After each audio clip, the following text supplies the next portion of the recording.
안녕하십니까? 사도행전 강의 63번째 시간, 복음과 진리에 대한 확신은 두려움보다 강합니다. 복음과 진리에 대한 확신은 두려움보다 강합니다. 라는 제목으로 하나님 말씀 증거하도록 하겠습니다. 본문의 말씀 사도행전 23장 1절로 11절에 있는 말씀 가운데 9절부터 있는 말씀 함께 읽도록 하겠습니다. 크게 떠들새 바리새인 편에서 몇 서기관이 일어나 다투어 이르되 우리가 이 사람을 보니 악한 것이 없도다. 혹 영이나 혹 천사가 그에게 말하였으면 어찌 하겠느냐 하여 큰 분쟁이 생기니 천부장은 바울이 그들에게 찢겨질까 하여 군인을 명하여 내려가 무리 가운데서 빼앗아 가지고 영내로 들어가라 하니라. 그날 밤에 주께서 바울 곁에 서서 이르시되 담대하라. 내가 예루살렘에서 나의 일을 증언한 것 같이 로마에서도 증언하여야 하리라 하시니라. 천부장은 유대인들이 왜 바울을 고발하는지 진상을 알고자 제사장과 온 공회를 모으고 바울을 세웠습니다. 그곳에서 바울은 공회 앞에서 자신이 양심을 따라 하나님을 섬겼고 율법에도 어긋나지 않았다고 말하며 담대히 복음을 전했습니다. 어떠한 위협과 위험의 순간에도 바울은 결코 흔들리거나 두려움 없이 담대했습니다. 이 모든 담대함의 기초와 시작은 복음에 대한 확신과 하나님에 대한 믿음에 있었던 것입니다. 그렇다면 오늘 우리도 믿음과 복음 앞에서 바울과 같은 확신을 갖기를 바라며 바울이 가진 복음과 믿음에 대한 확신을 함께 살펴보도록 하겠습니다. 첫 번째는 진리에 대한 확신을 가져야 합니다. 1절입니다. 바울이 공회를 주목하여 이르되 여러분 형제들아 오늘까지 나는 범사의 양심을 따라 하나님을 섬겼노라 하거늘. 바울은 공회를 똑바로 쳐다보며 말했습니다. 자신이 범사의 양심을 따라 하나님을 섬겼다고 말하며 공회 앞에서 율법에 따른 심판을 받을 때도 그는 당당함을 잃지 않았습니다. 그리고 대제사장 아나니아가 율법을 따르지 않자 그 행동을 지적할 정도로 그는 자신이 가진 진리에 대해 확신이 있었던 것입니다. 자신이 불리한 입장에서 다수의 사람들을 이끄는 사람을 자극할 정도로 그는 자신이 가진 진리에 대한 확신이 분명했던 것입니다. 그리고 그는 그 확신으로 하나님을 섬기는 양심에도 어긋나지 않게 진리를 따르고 있었던 것입니다. 많은 사람들이 진리와 담대함이 없는 이유 중에 하나가 내가 그 진리를 제대로 따르지 않고 있고 나의 양심이 그 사실을 지적하고 있기 때문입니다. 오늘 우리가 따르는 진리가 나의 인생을 주관하기를 간절히 바라며 내가 믿고 따르는 진리 앞에 양심으로 당당히 서 있는 저와 여러분 되기를 간절히 바랍니다. 두 번째입니다. 두 번째는 성경을 통해 얻은 확신을 가져야 합니다. 15절입니다.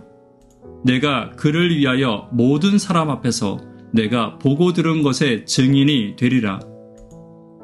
바울은 공회 중의 일부가 사두개인과 바리새인인 줄 알고 자신은 바리새인으로서 죽은 자의 소망, 곧 부활을 증거했기 때문에 공회 앞에서 신문을 받는다고 말했습니다.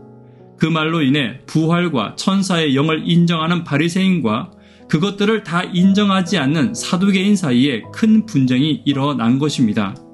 그 가운데 바리새인 편에 몇 서기관이 일어나 바울을 보니 악한 것이 없다 하고 그의 복음을 인정했습니다.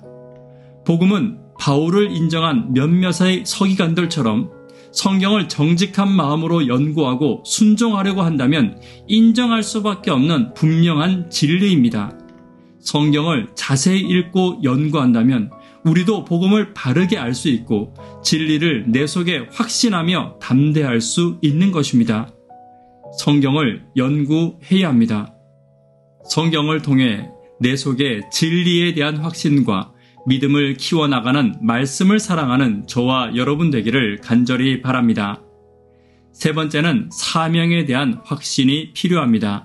11절입니다.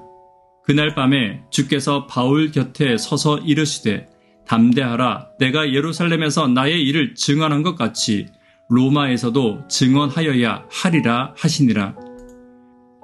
큰 분쟁이 생기자 천부장은 바울이 그들에게 찢겨질 것을 염려해 바울을 무리 가운데서 빼내어 영내로 들어가라고 군인들에게 명령합니다. 그리고 11절에는 주께서 바울에게 나타나셔서 로마에서도 복음을 전할 것을 말씀해 주시고 계신 것입니다. 주의 음성은 그의 사명에 대한 확신을 가져다 주었습니다. 그는 로마로 가서 복음을 전할 때까지 그의 생명이 보존됨을 알게 되었고 그가 항상 기도하던 로마에서의 복음 전파에 대한 기도의 응답임을 알았던 것입니다. 바울은 자신이 기도했던 것이 곧바로 이루어지지는 않았지만 끊임없이 기도했으며 하나님께서 이루어 주실 때까지 기다리고 있었습니다. 그리고 마침내 하나님은 바울의 고난을 사용하셔서 그의 기도에 응답해 주신 것입니다. 지금 하나님은 나의 기도도 분명히 듣고 계십니다. 어떤 그리스도인들은 쉽게 하나님이 주신 사명을 포기합니다. 그러나 기도에 포기하지 않는다면 하나님은 반드시 나의 사명을 이룰 힘과 기회를 주실 것을 믿고 끝까지 함께 기도하는 저와 여러분 되기를 간절히 바랍니다. 말씀에 결론 맺도록 하겠습니다. 바울이 가진 복음과 진리에 대한 확신이 어디에서 시작되었는지 함께 살펴보았습니다. 첫 번째는 진리에 대한 확신과 양심에 대한 확신을 가지는 것이 중요합니다. 성경을 통한 확신을 가져야 합니다. 사명에 대한 확신을 가져야 함을 잊지 않는 저와 여러분 되기를 간절히 바랍니다. 기도 제목 함께 나누도록 하겠습니다. 구도자들을 위해서 기도해 주십시오.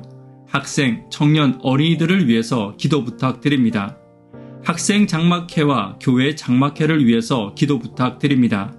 성경학교를 위해서 또 침례식을 위해서 기도 부탁드립니다.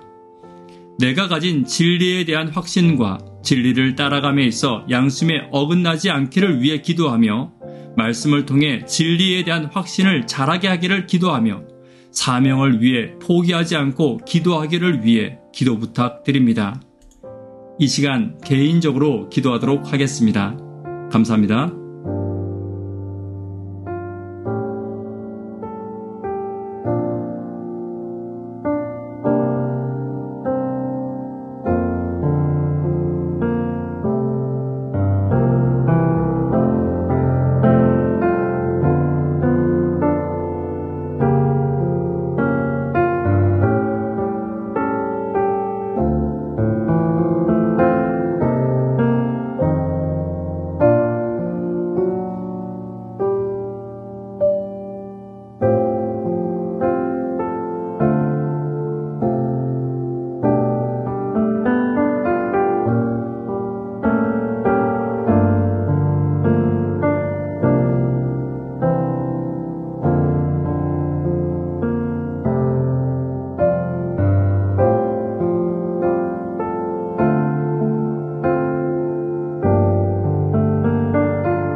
있습니다.